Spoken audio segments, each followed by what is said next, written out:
Hey, you might be told by your upline that you should be talking to your friends and family to get them to join your team, but can you actually build a decent enough downline from your friends and family? And that's what I'm going to talk about in this video. If we haven't met, my name is Edita, and I'm a network marketer like you, but I hate prospecting and I hate chasing people. I hate trying to convince them. I hate asking people who don't know me to look at my stuff.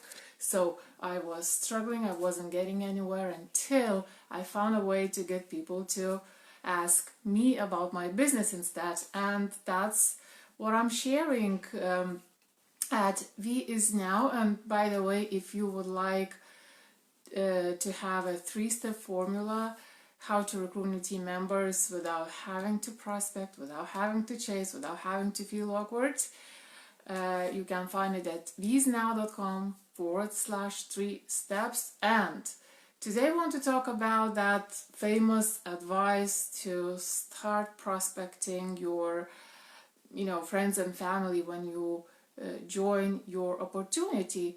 And this is such a common advice, and it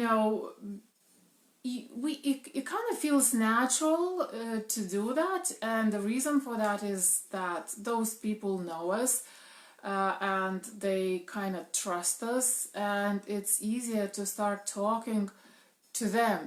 But let me ask you a question. Do you know a single network marketer who has a big team and big success by recruiting friends and family?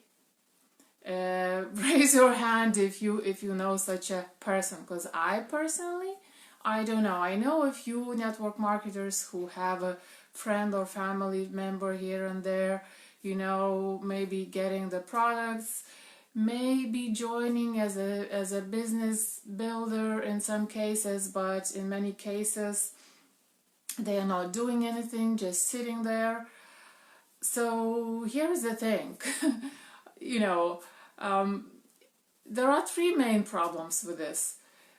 So yes, it's easier to talk to them, but there's simply not enough people in any given family. I don't know. I personally have a very small family, and I don't know, there's simply not enough people in terms of friends. Again, same story. There's simply not enough people in your circle, in your immediate circle, to build a big business and get results, life-changing results or decent income. And it's even more difficult, even if they join, it's more difficult to kind of get them to do something to further recruit other business builders. So basically, maybe you can rank up once or twice, by recruiting people like that, but it stops there. It really stops there, and sooner or later you have to hit your cold market, and that's much tougher, and it's and ranking up stops there. That exactly what happened to me. I had some initial results by recruiting a few people from my hot market, but then when I ran out of them, I had to start working with colder market, not cold market, not complete strangers, but colder market, and that's where all the problems started. That's when I started growing, ranking up, and that's when it started feeling frustrating. And the second issue is that, well, honestly, your friends and family are most probably not the right people, especially for business building. So think about it. How many people in general, society-wide, how many people do you know who are business oriented? Because most people have jobs. How many people do you know that who have their own business? There are cases when people think they want to build a business, but only because they don't understand what's involved, what is needed, what kind of personal qualities need to be developed, the consistency, all the additional work, maybe sleepless nights sometimes, and so on. So honestly, in your family, do you think some, Uncle Sam who lives somewhere in the province and I don't know, never went anywhere, suddenly will be excited about building your business, so it just doesn't happen. So basically, if you decide to prospect, your friends and family, you need to at least try and kind of narrow them down to the ones who maybe could be interested in building a business. In terms of selling your products to them, it's a different story, but again, not everyone is gonna want them. And actually, you still need to find out. And it's easier that way. Yes, it's easier that way with your family and friends, because you kind of know what they want, what they might want. At least you can have a good guess in many cases. So maybe in some cases you can approach them with your products, but don't make a mistake thinking that your products are for everyone and everyone needs them. And the other thing is that needing and wanting are two different things. That just because you think that Uncle Sam needs to lose weight doesn't mean that Uncle Sam wants to lose weight and he's gonna do something, about it. So, and the third reason why it's a problem is, well, there is a very, very big risk to ruin your most important relationships.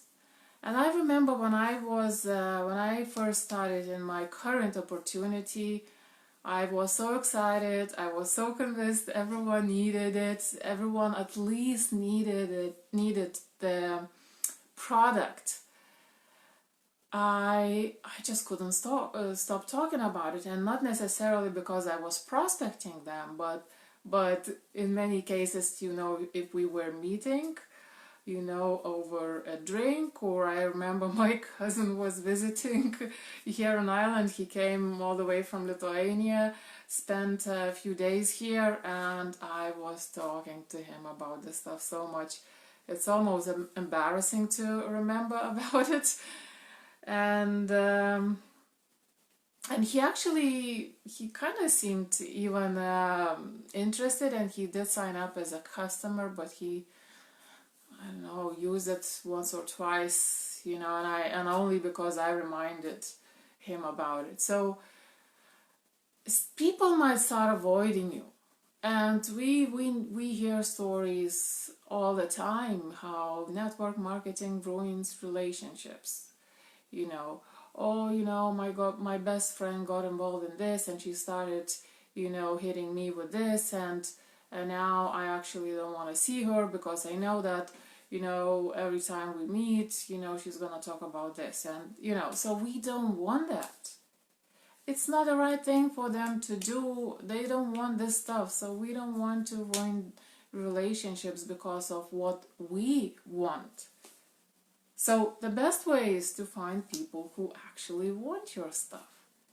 And it's so easy with social media these days. That there are multiple platforms with different vibes on them, depending on who you are targeting, you might choose one platform over the other. But the opportunities to find people who want your stuff, are endless. It's very, very easy these days because of that, So I don't, if you are only starting especially, and if you have expectations that you might be able to build a big downline from your friends and family, it's just not gonna happen. You need to, you need to be realistic. I don't know a single person who succeeded doing that.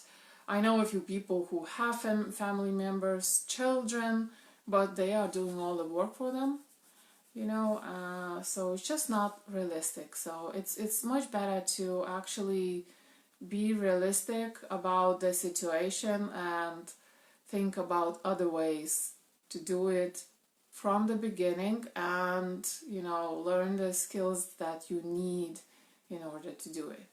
So I hope you like this video. If you like this video, feel free to grab my 3-step formula how to recruit new team members without prospecting, without having to chase your friends and family at all, and without and learning you'd learn why it's not a good thing to do.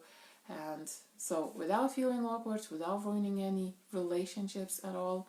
So you can find it at visnow.com/3 steps. And thanks very much for watching. I hope you are happy it's Friday. So happy Friday, and I'll talk to you tomorrow. Bye now.